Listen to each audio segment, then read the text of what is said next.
ఏం చేస్తాం అప్పుడప్పుడైతే ఇలానే అవుతూ ఉంటుంది. ఇంకా మార్నింగే హడావుడి అనుకుంటే, ఇంకా ఈ రోజైతే పప్పులో కొంచెం వాటర్ ఎక్కువైపోయాయనమాట. మొత్తం కూడా పొంగిపోయింది. ఇంకా కింద స్టవ్ మీద కూడా చాలా వరకు పడిపోయిందనమాట.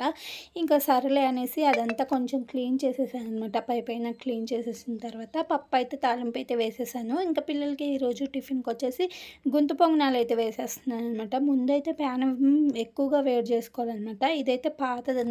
మా ఇంట్లో కొత్తది కూడా ఉండింది. కాకపోతే ఇదే పర్ఫెక్ట్‌గా వస్తుందనమాట. అది ఎంత కొత్తగా అయినా గానీ అస్సలు మంచిగా రావట్లేదు. అందుకని ఇదే యూజ్ చేస్తున్నాను. అందుకని చాలా పాతగా ఉందనమాట. ఇంకా ముందుగా ఆయిల్ అనేది వేసేసి తర్వాత పిండి పెట్టేసి మూత పెట్టేసి ఒక్క 5 మినిట్స్ అలాగా పక్కకి వెళ్ళి పాపకి జడ వేసి వచ్చేలోపైతే కొంచెం మాడిపోయిందనమాట. ఆ 2 మాడిపోయినయి తీసేసిన తర్వాత ఇంకా పిల్లలకైతే మిగతాయి టిఫిన్‌లాగా పెట్టేసాననమాట. నెక్స్ట్ వచ్చేసి ఇంకా రైస్ కూడా ఆరబెట్టేసి తర్వాత పప్పయితే వేసేసాను. ఇంకా లంచ్ బాక్స్ కట్టడమేననమాట. ఈరోజు మార్నింగ్ మినీ బ్లాగ్ అయితే ఇది. నచ్చితే